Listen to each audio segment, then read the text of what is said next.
Jeremy here at PAX West 2025. We are checking out Fractured Blooms. Who am I joined by today? Yeah, my name is Z. I'm the founder and executive director here at Serenity Forge, and I'm also the game director for Fractured Blooms. Excellent. So tell us about Fractured Blooms. What is this game, and what kind of gamers should be excited about it? Yeah, so Fractured Blooms is a farming sim, life sim, cooking sim kind of game on its surface. But then, quickly you kind of start to realize that maybe there's a little bit more to it. It's more of a psychological horror, and then maybe it even turns into something else. Excellent. So how long has this game been in development? Yeah, we started the game around February of this year, so we're only about half a year in the game development right now. The demo that you're playing right now, it's about 2.5 months into development. We built it for our announcement at Summer Game Fest. Yeah. So a lot of those sim categories that you just described are very popular. What are some ways that you are trying to, maybe besides the narrative implication that you mentioned where the story gets a little bit darker, what are some of the gameplay mechanics when it comes to like the farming sim and those other elements of the game that might interest people? Yeah, so in the game you play as a teenage girl named Angie, and she's stuck in the time loop. So every day you kind of wake up in the garden, and then you kind of have to perform all your gardening chores, make sure you plant the right crops, take care of your plants. Whatever you grow in your garden, that you bring into your kitchen, and you start cooking dinner for you and others. And then kind of based on how you cook, you will be graded, and then you will be able to gain time and energy to then be used to perform your chores to go clean your house. So then you kind of pick up laundry, clean up after others, and then you kind of start that over from a new loop. So basically, every single step of the game feeds into the other. Whatever you're gardening feeds into what you're cooking. How you're cooking feeds into how much energy you have to clean. How much you're cleaning gets you an amount of sleep for you to have more energy for gardening, and then it just kind of goes on. Does the cleaning impact like a social bond with the other members of the house?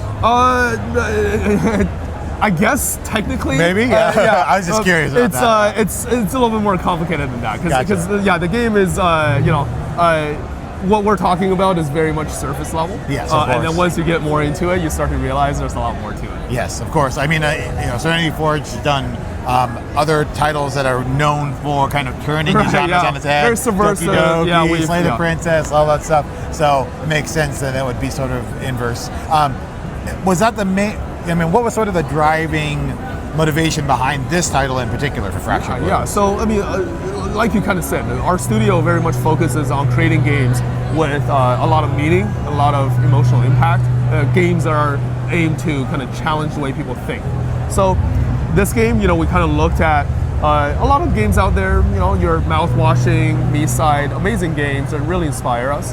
But then we think about stuff like Silent Hill or Resident Evil, how a lot of times when you think about Resident Evil, it's more of a resource management game than it is an action game, or at least the earlier ones, right? Mm-hmm. So I'm a big gardener and cook. I love cooking myself. So I thought to myself, well, if you're gardening and you're cooking, you're always managing your resources, you're managing your inventory, you're managing, watering, taking care of the plants.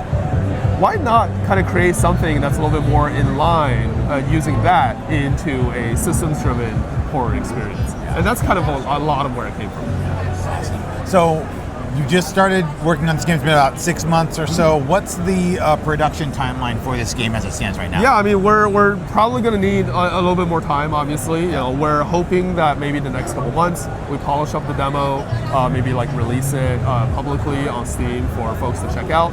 And off of that, we can kind of get some feedback, see where we should go, and then go from there. The game is designed to have a lot of different layers. It's supposed to really change the way that you think about video games in general. That might only look like a cozy game in the beginning, but it's not. And then it's going to look like a horror game, but it also isn't. So over time, I hope that we're able to kind of reveal more about what this game is really about. Yeah, that's awesome. So you mentioned getting it ready for Steam. As you've been developing, I guess maybe this is a broader question, but like as you've been developing games, have you found that there's a particular platform that besides Steam you really want to drive development towards because you find more of your players there? Like, is it really important for you to get onto the Switch or get onto the PS5? And if so, like what would be the next console that you would try to bring Fractured Blooms to beyond Steam? Yeah, I mean, we're very cross-platform. We've been making console games since the Wii U, Xbox One, all of that. And you see next to you here, we do even physical publishing. We manufacture and sell these games on shelves of Walmart and everything. So we're very cross-platform. We really care a lot about delivering our art to as many people as possible. For a game like Fractured Blooms, it's certainly going to come to as many platforms as possible, really make it so that it's very accessible for all the gamers out there who this game can really speak to. Awesome.